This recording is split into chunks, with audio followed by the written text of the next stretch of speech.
wanted out of it almost at any cost. So after I found out that tennis wasn't going to be my out, then I had to pick another one. I had another choice.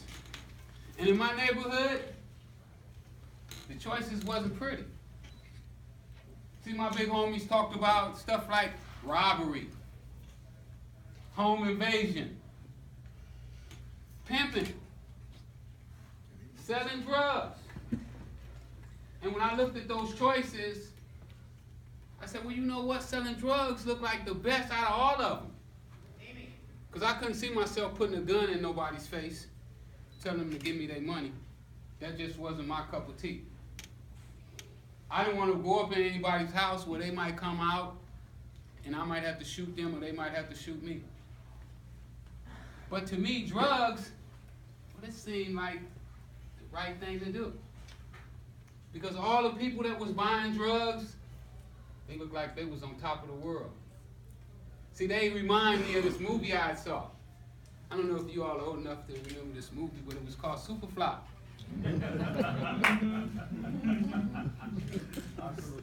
See, when I started selling drugs, the guys that were selling drugs and using drugs remind me of Superfly. They had the Cadillac with the big grill, they had the white walls, they had the women, they had the jewelry, and it looked like they had everything going for them. And when I first started, there was no crack addicts. See, nobody was strung out yet. They wasn't out on the street pushing baskets. Women wasn't selling themselves for it. So it looked all good to this kid. He was 19 years old when I first got started. So I really was a critical thinker even at that time. But what I found out after I went to prison shocked myself. Once I went to prison and my lawyer gave me 3 pieces of paper that's called an indictment. And on this indictment, he told me that it would tell me everything that I needed to know about my case, why the government wanted to give me a life sentence, and what I was being charged with. What I found out about myself at that time, for the first time in my life, is that I ever wanted to read. See, I found out that I had never associated reading with being able to assist me in anything that I wanted. I took those 3 pieces of paper back to my cell, and I sit on my bunk and I looked at them and I looked at them, and I knew how desperately I wanted to know what was on those pages, until I mustered up the courage to tell my cellie to read them to me. And then I told him that I couldn't read. Well, he convinced me that I could learn how to read, and he started to teach me. Within 2 or 3 weeks, I was reading a newspaper. I went from reading a newspaper to doing law. I got so sharp at the law that when I walked in the courtroom, I felt that I was the sharpest person in the courtroom. I felt that I was smarter than my lawyer who had graduated from Harvard University. I felt that I was sharper than my prosecutor who graduated from Yale. I felt that I was sharper than my judge who was the chief judge in San Diego at the time. I knew more about my case than all 3 of those.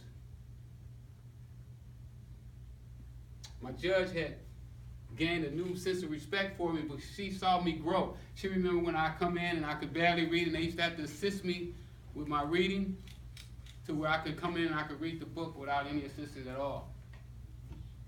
Well, eventually I found the issue that eventually got myself out of prison. Then I thought about some other things about my life. You know, people used to ask me all the time, they said, Rick, why, when you make so much money, why did you keep selling drugs? What I found out is that there's a thing that's called the law of attraction. I don't know if you ever heard of the law of attraction, but whatever you think about the most is what you bring to yourself. Well, what I had fixed in my mind is that I was going to prison, and that what I had been doing was wrong, and that I should go to prison and pay for what I did. See, when I first started selling drugs, I only wanted $5,000. At one time, I was making $1 million a day, and some days $3 million. Off $1 million, my profit would probably be somewhere around $250,000 to $300,000. So every day, I almost made $250,000 to $300,000 profit. And I didn't spend money on myself. I didn't like to drive the big cars like I started off wanting to be like Superfly, but then when I got into business and I started learning the business, and then I started thinking about security, being a stealth, where nobody would know me, then I didn't want the big cars. I wanted to be under the radar. I didn't want anybody to recognize me. I wanted to walk around and look like everybody else. So I didn't spend money. All my money I just saved. Again, I was being a critical thinker. Not allowing the government to get the type of evidence that they was going to need to really put me away forever. Once I was in prison and I learned about the law of attraction, I started using it in a different way. I started using the law of attraction that got me into prison to get me out of prison. I started seeing myself free. I saw myself winning my case. When I went to the Ninth Circuit Court of Appeals, because my judge in the district court denied me and said that I was wrong, that I wasn't right. Went to the Court of Appeals, I won. So I learned that lesson, that you can visualize what you want in life and you can make it come true. So the documentary that you just saw there, I was sitting on my bunk reading one of the books out of the 300 books that I read while I was in prison. Yeah, I said 300 books. Before I left prison, I read over 300 books. And there was 3 books that I read over and over and over and over and over and over and over again. Because I saw principles in these books that remind me of the same principles that I used when I sold drugs. See, what I found out is that at one time I thought the cocaine made me. But later on I found out that it was principles that made me the cocaine dealer that I became. Because there was other guys that was in prison with me who hadn't sold as much cocaine as I had. And they didn't know why. But I figured out it was the principles. And what I hope that you get out of this, more so than the past, what happened with the government, was the government responsible for bringing the drugs into the country? That there was principles being used that can help you become successful in any walk of life that we choose. There's an article that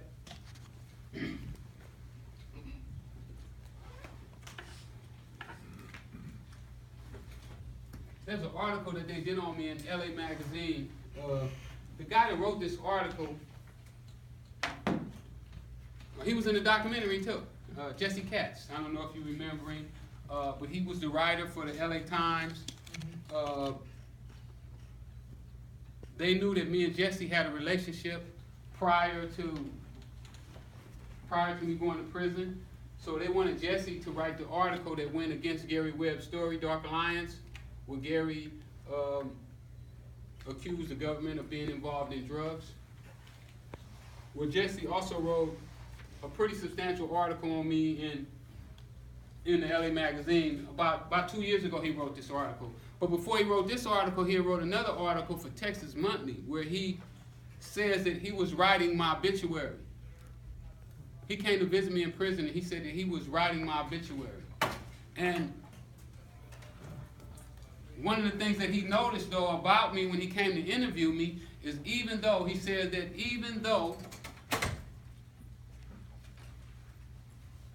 can I get somebody to read it for me, what he says? Can you do that for me?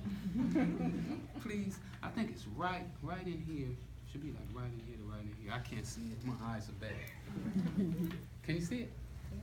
Yeah, start from here and then I think it's like right down here. Should cover.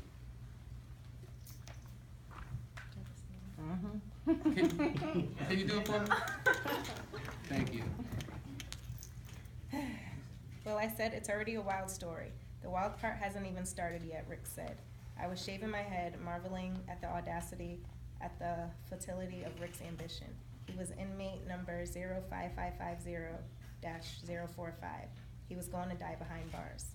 This is America, he insisted. We can dream. That's one thing they didn't take from me. They didn't say, you can't dream no more, Rick. Freeway, Rick. Reckless. Thank you.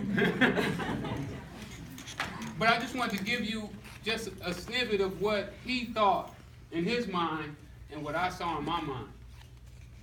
And what I'm saying is that those same principles are available to each and every one of you today. I had a meeting when I got out of prison with the 4 most powerful guys in Hollywood. And they thought that I came there to sell my story. And they told me that if I didn't sign with one of them, that I would never put my story out. That my documentary would never come out. That my book, it's my autobiography. I'm a best-selling author on Amazon. I publish it myself. I own my own book. That my book wouldn't come out.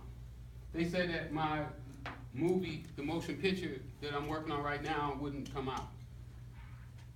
But with these principles, I know that nobody can tell me what I can't and what I can do. Because if I take these same principles and use them the way that I use them in the drug business, I can't fail. No matter how many times I slip and fall, as long as I get up, I still can win. And I'm telling you that the same principles are there to you. The 3 books that I read, I would recommend for everybody who wants to be successful to read those books. As a Woman Think, or As a Man Think, Think and Grow Rich by Napoleon Hill, and The Richest Man in Babylon. Those books gave me the strength when I was 005550045. And all the scholars told me that I was never getting out, that I would be in prison for the rest of my life. And I was talking about doing documentaries. I was talking about speaking in colleges like this right here. See, it's not luck. When I sold drugs, it wasn't luck. I figured it out. I took my time and I analyzed it and I worked it out. And that's the same thing that we have to do with anything that we're going into. We have to sit down and figure it out. We have to put the time in. You know, I told another day that when I was selling drugs, I would be out on the block and I would see people go to work. And then when they come back from work, I'd still be standing in that same spot.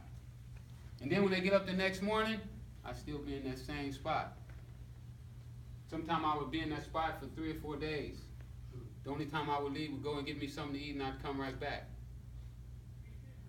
When I started doing law in the law library, the same way. Some mornings I would go to sleep with the book on my chest and I'd wake up with that book on my chest and start right back reading as soon as I got up. See, smarts is something that you have to earn. I used to think that you just wake up one morning and you smart. That's what I used to think. But I learned that it takes hard work and determination. That documentary that you just saw, I get 75% of that documentary. They should have had my name in the producer's credit, but somebody felt that they didn't want to put my name there, so they didn't. But I produced that documentary. I produced another show that came on about 2 weeks ago on BET. They didn't give me credit on that either. But I don't mind though, because I know that with these principles, it's only a matter of time before the things that I want to show, they're going to show. And nobody can hold those things down. And if you take those same principles and you work them, you accomplish the same thing in any field that you want to go into. It's almost like magic. I'm going to end there with any questions. I'm open. Thank you.